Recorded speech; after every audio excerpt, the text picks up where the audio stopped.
Oh shit, we are recording.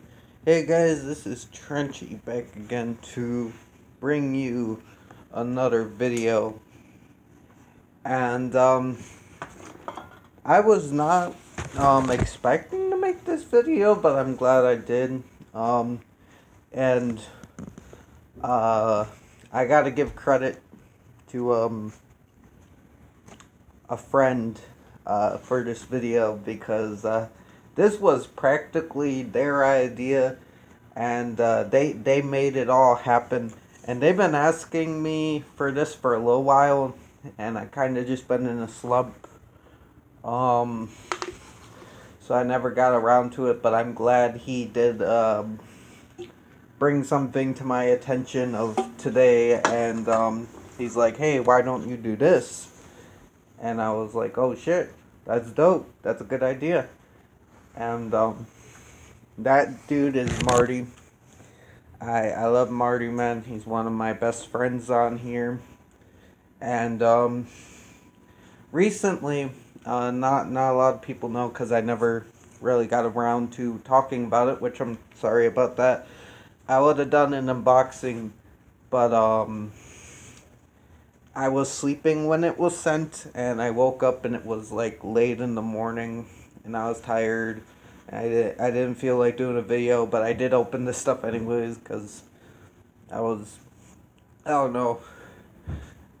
And I was gonna talk about this when we got to the anime tag, but that's taking longer than I thought because I'm a lazy bitch. But this is a good opportunity to talk about it. Marty decided to send me a package. I was very resistant because I don't know. Unless if it's like a contest. I don't like people just sending me gifts out of the blue, but he kept persisting about it, and I finally gave him the info, and he sent me some cool stuff. And that includes some Irish candy, which was dope. I gave some to my mom. She hasn't eaten it yet, but she was gonna bring it to work and like share it with people. But I've eaten a few pieces of it, and it was really good. It was like this chocolate taffy type stuff, and it was dope. It tasted really good, and I appreciate him doing that. He also sent this George A. Romero comic by DC. It's zombies and stuff. I think it's called Toe Tags. I don't know if you can see that, but that's really dope. I might do a review on that. I usually don't review comics, but this is a gift from a friend, so I might dive into that. Plus, it looks fucking dope. And furthermore, the reason why he wanted to send me this is this was, I guess, couldn't play on his player, but it could play on American players. I don't know, it's a region thing. He sent me the uncut version. I don't know if you can. My lighting's bad as fuck. I don't know. The uncut version of Batman Beyond Return of the Joker. And he's like, "Look, today's Batman Day. How about," because he asked me to review it anyways because he was sending it to me. And he's like, "How about you review this?" And I was like, "That's a good idea." And it took me a while because it was hard to get my player.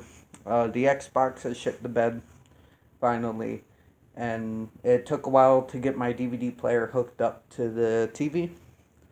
But I got it working finally. I found some cords because the HDMI cord wasn't working, so I went with the good old yellow, the blue, yellow, and red little dot things.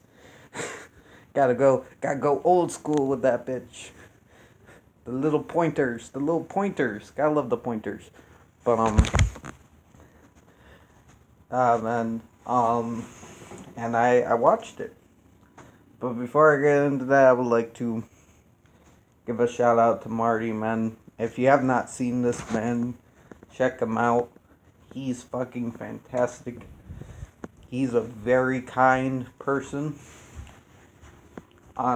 He's one of my best friends on here. I'll hit him up at a random time when I'm feeling down, and I'll be like, dude, can we talk? And even if he's busy, he'll be like, look, I'll put it off for 5 minutes. We'll talk for a little bit. Like, he doesn't have to do that shit, but he still does. And I really appreciate that. And he might be like, oh, I'm Irish, I'm rude. And he might be like, I curse like a sailor.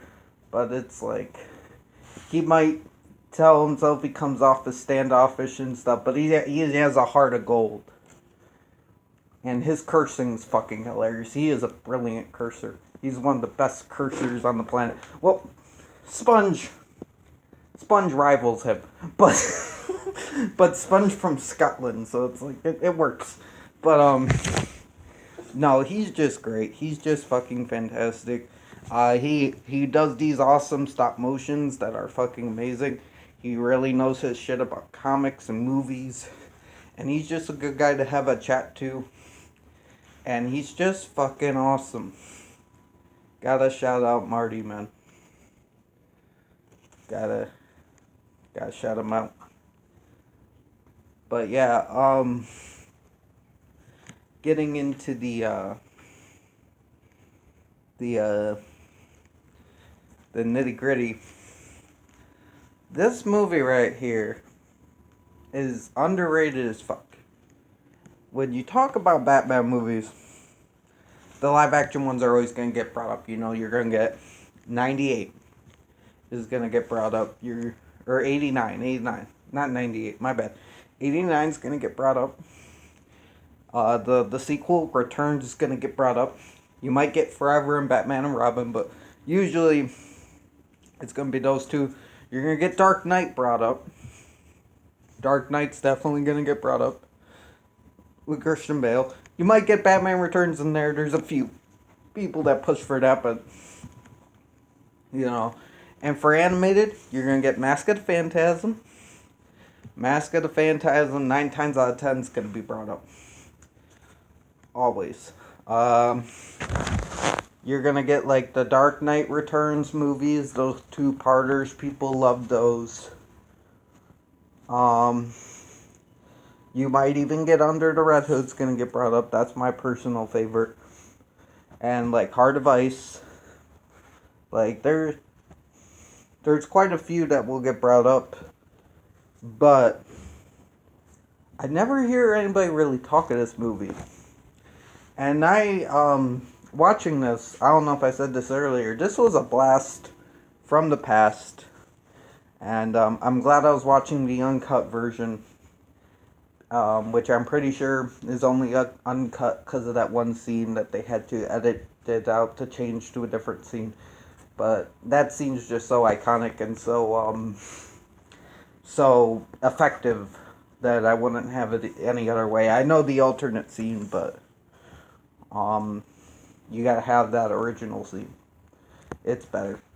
The alternate scene's fine, but the original scene is better. But no one talks about this movie. And this movie's really fucking good. I think it's in the 3 of the I think there are 3 Batman Beyond movies. I think there's one like his origin story. There's this one, and then I think there's a Mr. Freeze one. I'm not sure. I know the 90s Batman has a Mr. Freeze movie. I'm not sure if this one does too. But this is definitely probably in the running for one of the best Batman movies. I'd put this in the top 10. This movie is so fucking good. Not only do you get the new Batman with the Batman Beyond, which I love the design of just the slickness, the red bat, the full-on black look, the pointy ears, just he looks like a fucking bat. It's fucking great. And instead of the cape, he has the wing flaps that come out and flies. Like, such a good look. But you also get the original. You get Kevin Conroy coming back, voicing Bruce Wayne. And fucking killing it. Killing it as old Bruce Wayne. I mean, I would love to see a Batman Beyond movie with Kevin Conroy or Michael Keaton or even Clint Eastwood, because I think he could do it, playing the old Bruce Wayne, because I like that character. And you get Ace, the dog. Like, I like Ace, man. Ace is a dope dog.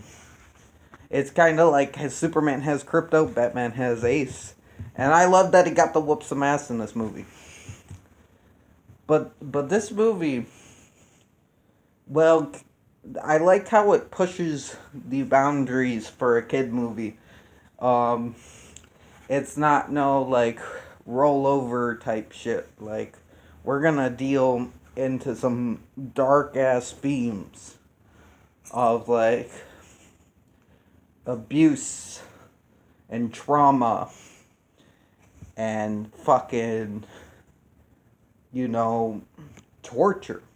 There is torture in this movie. I love that. I love that this is like, we're gonna pull no punches, which a lot of other Batman movies did as well, but I just love that this is something they put on Cartoon Network. Of course they changed some things around to put it on because they thought it'd be too much, but I remember this film premiering on Cartoon Network. I don't know if it already had premiered in theaters or whatever, but I remember seeing it on Cartoon Network and just enjoying it. And then going back and watching it now, I think it hits even harder. I like the Terry McGinnis character. I like his wisecracks. I like how he's different from the original Batman. The original Batman's dark and brooding. Terry McGinnis is just a really fun, kind of like Spider-Man in a way. Just a fun, kind of like making fun of his villains type character. He has all the quips. Bad dog. You know. Bad dog. He has other ones too, but he's just a fun character. I love him as a foil to Batman and how that plays into the plot later when he comes across the Joker and how he battles the Joker by kind of playing the Joker's game, but better. I like that shit a lot. I love the look of Gotham City.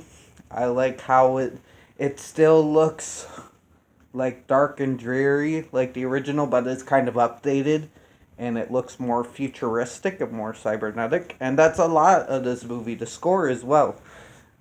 Some of it still feels like a Batman score, but there was definitely an update to it. And I like scores, I do, but they usually don't impact me as much. Like, I don't really talk about them in reviews because they don't. A lot of them don't really stand out. But in this movie, I feel it a lot with the animated superhero films, especially. The score was great. I love all the different takes on the score. I love it when we had the flashback sequence with Kevin Conroy as Batman in his younger age and him and Batgirl going after the Joker. I love how that felt more like the original score from the 90s series.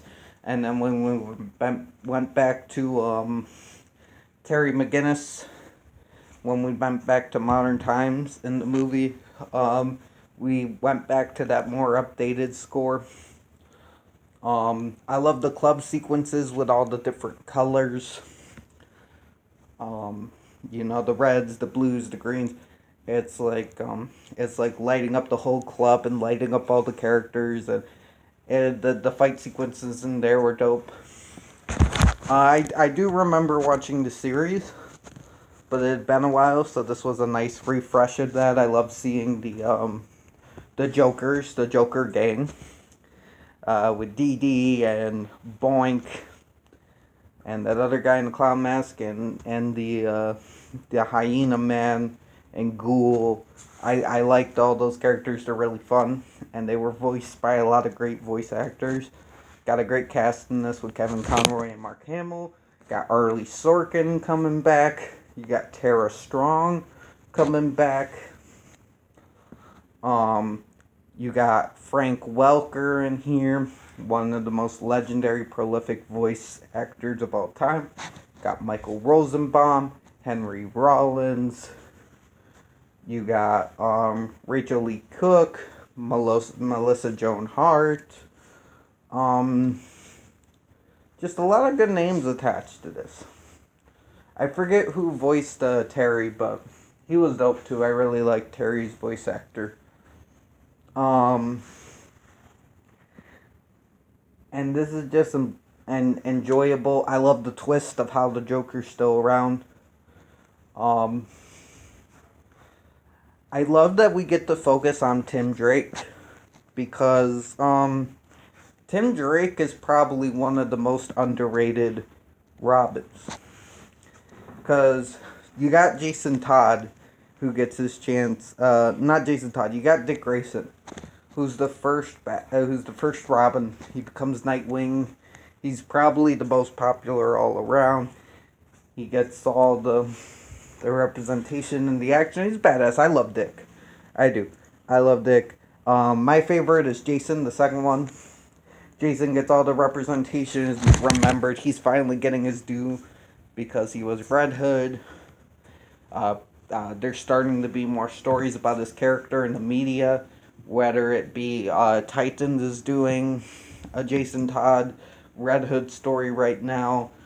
He's starting to appear in the Injustice games. He appeared a little bit in Young Justice in season 3, and I think they're gonna delve more into that. He gets a lot of rep. Jason now does, which is good. I love Jason, and of course Damian Wayne gets a lot of respect because he is the son of Batman.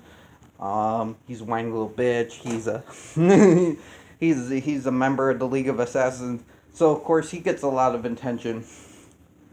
But Tim Drake kind of gets thrown to the wayside because he went on to become Red Robin, and he just never stood out. And he's appeared in media, but they haven't really done the attention they have done for Dick and Jason and Damian. And I used to say this for Jason. I used to be like, we need more Jason representation. Now we are. I'm hoping we get more Tim Drake eventually. But I do love that we got to focus on him in this. And one thing people forget about Tim Drake is he, out of the 4 Robins, he is the best detective. He is the most like Bruce in that way. He is the one who's the best at the detective work. He really just took on that role. Well, Dick Grayson is the best fighter.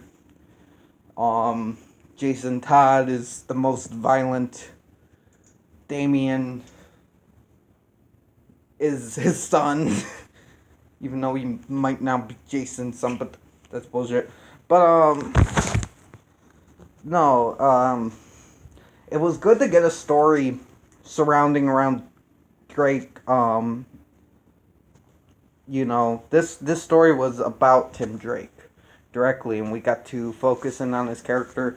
And what happens to him in this movie is probably one of the worst things ever done. It rivals, I'd say I put it up there with The Killing Joke and what he did to Barbara Gordon and her father Jim.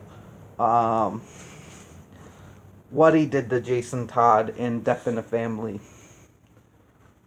The multiple tortures of Harley. Everything he's done to fucking Harley over different adaptations and just all that. I'd say what he did to Tim Drake in this episode is up there with those horrible, horrific crimes of the Joker. This is one of the worst things he did because he brainwashed a child and tortured him and broke him to find out secrets. He did this for 3 weeks. And he also did some irreplaceable damage by what the twist of this movie is. And those scenes with Tim are just really unsettling. The score adds to it. And even though you get some fun sequences with Harley in that sequence and the Joker, it is still very disturbing and unsettling. And the deaths in this movie are like that as well.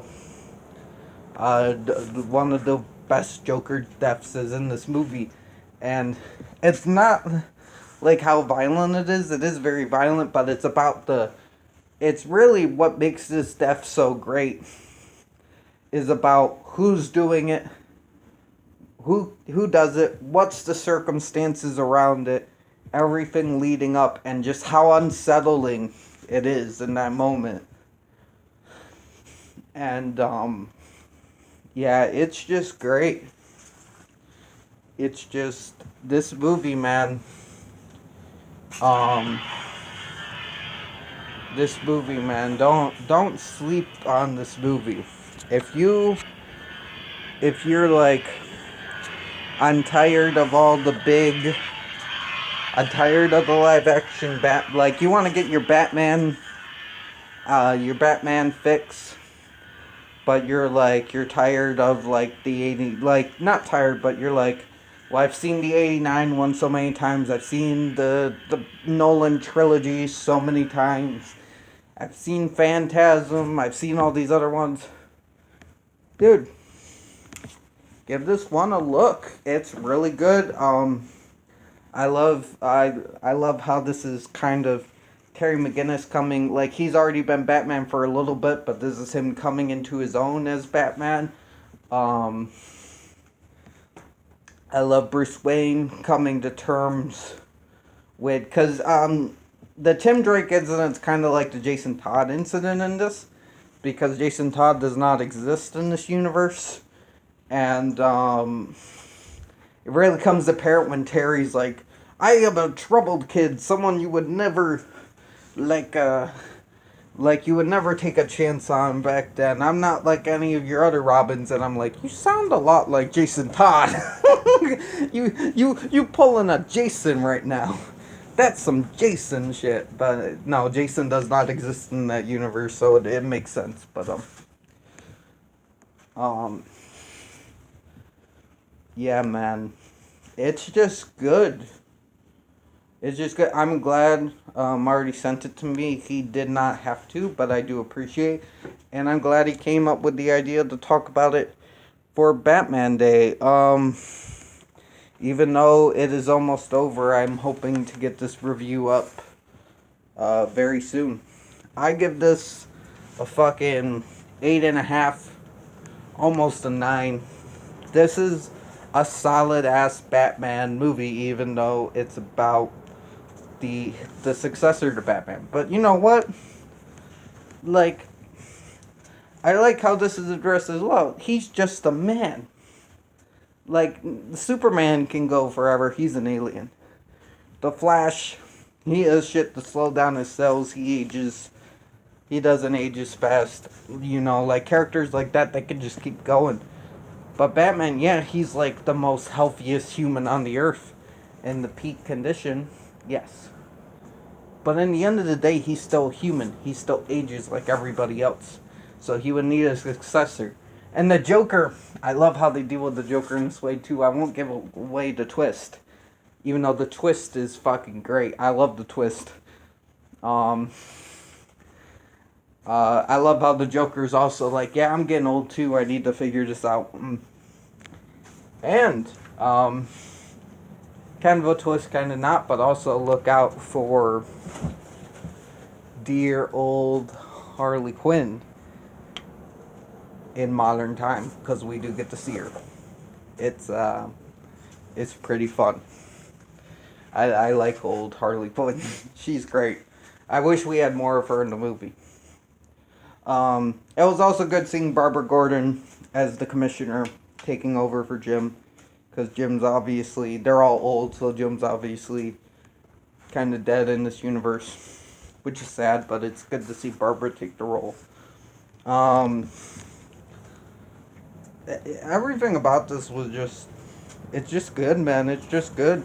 Like, maybe when you're talking about your Batman movies, maybe think about slipping this one into the conversation. Because I do think It's highly underrated, and I'm glad Marty sent it to me because I probably would not have thought of revisiting it.